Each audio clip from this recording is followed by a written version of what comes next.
Boa tarde, me chamo Tatiana, trabalho no setor de comunicação do Hospital São José e damos início a mais uma edição webinar HSJ, com um tema muito importante, a doação de órgãos. Estamos no Setembro Verde, mês dedicado ao esclarecimento para a população sobre a importância da doação de órgãos e por isso hoje apresentamos profissionais da nossa equipe para uma conversa essencial para a comunidade.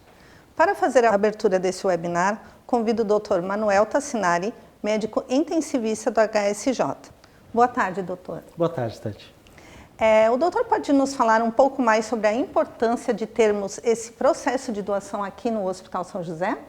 Bom, primeiro eu queria agradecer a oportunidade de estar aqui, me sinto muito lisonjeado em estar aqui nesse momento representando a comunidade, o hospital que tanto batalhou para conseguir que a gente se tornasse um hospital transplantador. Eu costumo comparar que um hospital transplantador é como se fosse uma equipe que tem carros de corrida que conseguem botar o seu carro de corrida para correr numa Fórmula 1. Então, para você atingir todos esses pré-requisitos para conseguir se tornar um hospital transplantador, isso faz com que todos os setores do hospital tenham que melhorar. Então, ecografia, laboratório, o próprio corpo clínico do hospital tem que ser mais especializado. Então, isso é uma prova do investimento e da seriedade aqui da comunidade em querer fazer esse hospital se tornar cada vez melhor. Uma grande conquista para todos, né, doutor? Uma grande conquista para todos. Muito obrigada, em nome de toda a equipe do Hospital São José, pela sua participação, doutor. Muito obrigado. O HSJ está credenciado junto à Central Estadual de Transplantes de Santa Catarina desde 2007 e efetivamente em 2008 iniciou suas atividades através da Comissão Hospitalar de Transplantes. Hoje conversaremos com duas integrantes dessa equipe, doutora Josiane Ferreira, coordenadora da comissão, seja bem-vinda, e Raíssa Carolina, enfermeira da terapia intensiva.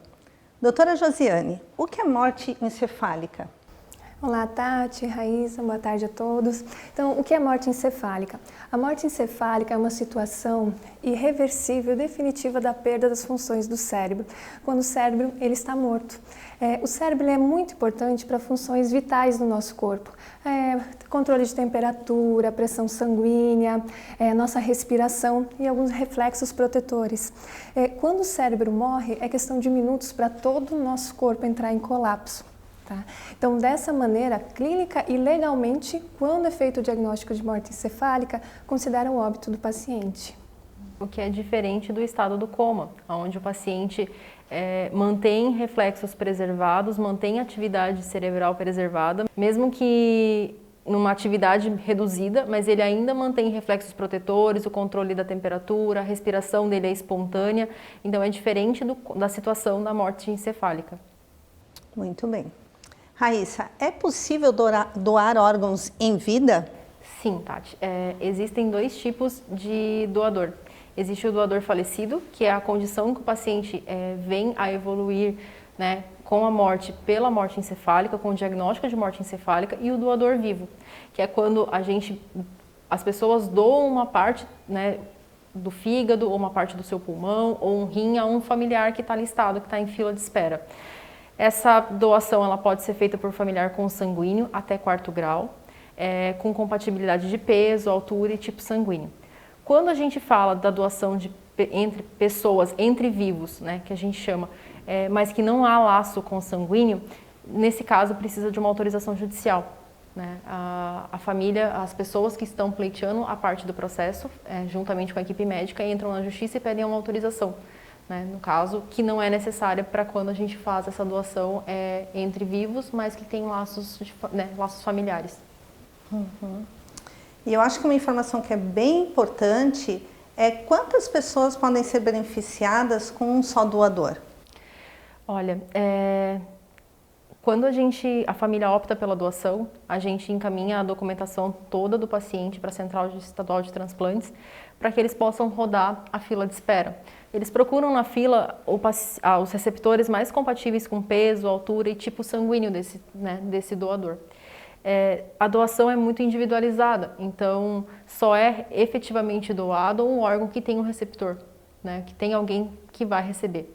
Então, um doador, ele pode ser a salvação, ser vida para mais 10 pessoas. Então, coração, fígado, rins, córnea, pele, osso, todos os órgãos sólidos e os tecidos podem ser doados. Que bom, é isso que a gente ressalta muito na nossa campanha também, né? O quantas vidas a gente pode acabar salvando, né, com um doador, né? Doutora Josiane, a doação de órgãos deixa o corpo deformado? Eu acho que muita gente se questiona sobre isso, né? Na verdade, não deforma o corpo, Tati. Como uma outra grande cirurgia, a cirurgia para doação de órgãos tem sua incisão, daí é feito os pontos, o curativo, não deforma. Outra coisa que as pessoas ficam muito preocupadas é quanto à doação de córnea, né, dos olhos. Mas ele é feito com todo cuidado, colocado uma prótese no local, então o rosto, o corpo fica totalmente íntegro.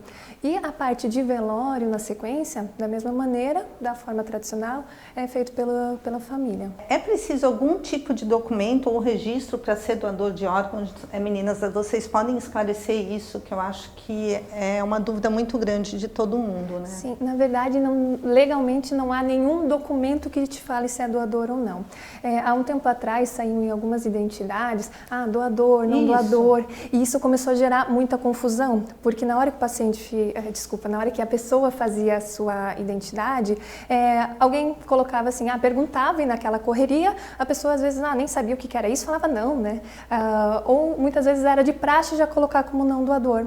E daí quando vem a informação, a comunidade entende melhor o que é isso, muitas vezes quem está ali como não doador escrito tem o desejo de, se algum dia chegar a essa situação, doar seus órgãos. Então, atualmente, não há nenhum documento, identidade, nada por lei que autorize ou não a doação de órgãos. A resposta da família diante disso. Então, se teu familiar falecer com diagnóstico como morte encefálica, é a família que vai decidir se é doador ou não. É muito importante que esse assunto seja muito conversado na comunidade, para nesse momento respeitar daí a vontade da pessoa. Se a pessoa em vida, na sua lucidez, dizer sim, eu quero ser doadora, daí é essa vontade que vai ser respeitada pela família. Uhum. Raíssa, você pode explicar para a gente se existem muitos casos que a pessoa sim, né, como a doutora falou, falou desse desejo de ser doador e mesmo assim depois existe a resistência da família? Já aconteceu, Tati, alguns casos, o paciente, a gente escuta de alguns familiares, de alguma parte da família, que o paciente tinha se declarado doador em vida, mas às vezes um parente, o pai ou a mãe, ainda tem muito esse conceito da integralidade do corpo. Então, de que talvez isso vai deixar deformado, que não vai poder velar, não vai poder fazer a despedida, né, do seu ente querido. Mas como a doutora Josiane explicou, isso não altera a forma do corpo em si, né? Nada fica aparente. Então, já tiveram casos, sim, de uma parte da família manifestar a vontade e terem familiares que se posicionaram contra, né? E nesse caso, quando há um conflito familiar muito grande, em que a gente percebe que muitas vezes a doação, nesse contexto, vai gerar um atrito familiar muito maior, a gente opta, então, né, a gente acaba deixando que a família realmente defina entre eles e cheguem, né, nesse consenso, né, porque tem que ser um consenso, tanto para doação quanto para uma resposta negativa. E Tati, teve situações também que a família trouxe o documento e documento de identidade escrito não doador, mas eles falam não, nem considera isso, porque a gente chegou a conversar em casa, a pessoa tinha toda uma história de vida muito boa, ela sempre ajudou muito e ela tem o desejo sim, né, tinha o desejo de ser doadora.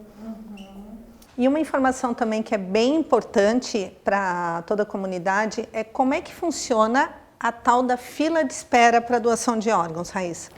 Tati, a fila de espera é uma fila SUS, tá? É bem importante dizer, o Brasil tem o maior programa público de transplantes do mundo, tá? É o único país que consegue garantir o acompanhamento pré, durante, né, o procedimento em si, o processo de internação e o pós, o acompanhamento ambulatorial e a dispensação das medicações e das suplementações necessárias para os pacientes transplantados.